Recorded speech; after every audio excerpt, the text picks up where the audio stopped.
Cordial saludo, mi nombre es Lizeth Verónica Burbano Llama. En estos momentos vamos a mirar la importancia y la evolución del derecho de asociación sindical y de negociación colectiva, donde vamos a mirar algunos ejemplos según el análisis de la jurisprudencia. Tenemos que la importancia del derecho de asociación sindical es fundamental ya que garantiza la libertad colectiva de los trabajadores, toda vez que esta nos permite que los trabajadores se organicen para la defensa de sus intereses comunes, especialmente los laborales, económicos y sociales. Es de anotar que sin sindicatos fuertes, los trabajadores pues quedan en una relación diferente de poder frente al empleador. Igualmente, es un mecanismo de democracia en el trabajo, toda vez que el sindicato actúa como un contrapeso dentro de la empresa, esto limitando arbitrariedades y promoviendo relaciones laborales más justas. De la misma manera, también favorece la participación de los trabajadores en la toma de decisiones. Igualmente es un derecho constitucional y es un derecho humano. La libertad sindical hace parte del núcleo esencial del Estado Social de Derecho, según lo establecido por la Corte Constitucional en las sentencias C567 del 2000 y la C063 del 2008, donde se articula igualmente con convenios internacionales como son los convenios 87 y 98 de la OIT. Como segundo punto tenemos la evolución del derecho de asociación sindical, donde como primer punto tenemos la ampliación de la titularidad del derecho, eso toda vez que la Corte Constitucional pasó de un enfoque restringido donde solo se tiene a los trabajadores subordinados a uno más amplio.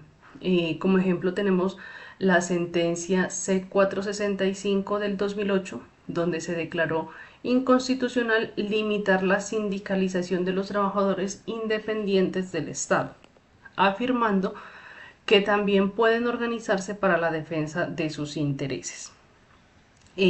También tenemos la protección reforzada contra represalias, teniendo en cuenta que la jurisprudencia estableció que el empleador no puede despedir o afectar a un trabajador por su afiliación sindical. En este caso tenemos la sentencia 761 del 2011, donde la Corte protegió a un trabajador despedido por su participación en un sindicato y es aquí donde reconoce la violación a la libertad sindical. Como tercero, el reconocimiento de la libertad sindical como derecho de autonomía.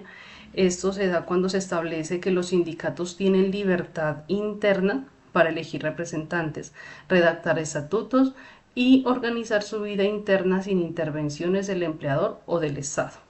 Eso lo podemos evidenciar en la sentencia C063 del 2008. ¿Cuál es la importancia de la negociación colectiva? Esta es el principal instrumento para mejorar condiciones laborales, toda vez que nos permite pactar salarios, jornadas, la seguridad social, condiciones de trabajo y garantías sindicales. Igualmente, reduce conflictos laborales, toda vez que al establecer las reglas consensuadas disminuyen los riesgos de huelgas o litigios. Igualmente es un derecho fundamental complementario a la asociación sindical, calificado por la Corte Constitucional como un derecho fundamental autónomo. Eso se establece o lo podemos evidenciar en la sentencia C280 del 2013. Y tenemos que la evolución de la negociación colectiva, esta actualmente hay una exención del derecho a trabajadores no sindicalizados. Lo podemos ver en la sentencia C123 del 2014, donde la Corte Constitucional declaró que la negociación colectiva debe extenderse a todos los trabajadores, incluso a quienes no pertenecen a un sindicato. Esto con el fin de que no se presenten o no se evidencie discriminación frente a los trabajadores.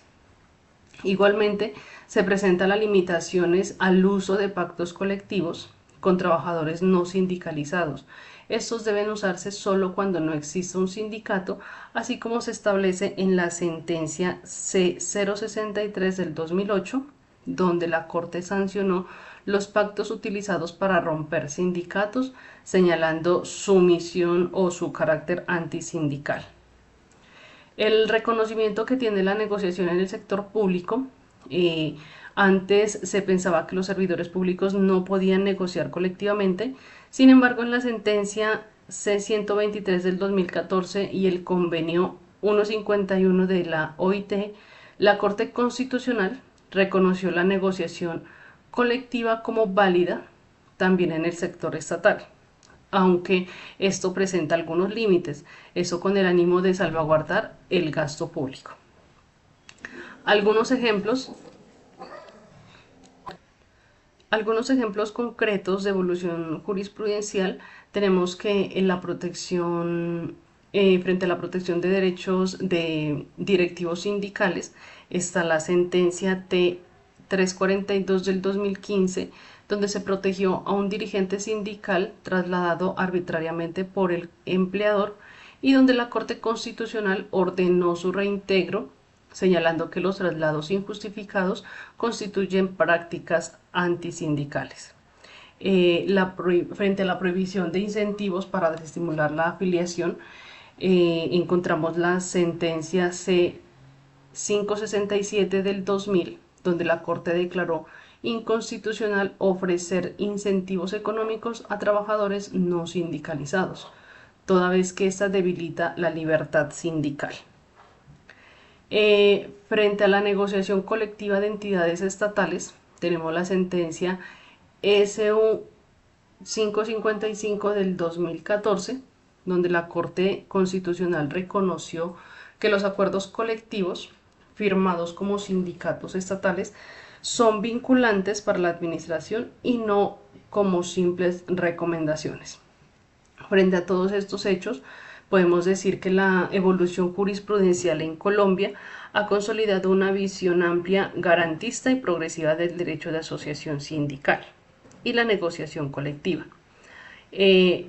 Ambos derechos han pasado de ser menos instrumentos laborales a convertirse en pilares del Estado social de derecho, siendo esos indispensables para mantener un equilibrio entre las relaciones de poder entre los empleados y los empleadores, con el ánimo de fortalecer la democracia y promover condiciones laborales dignas. Muchas gracias.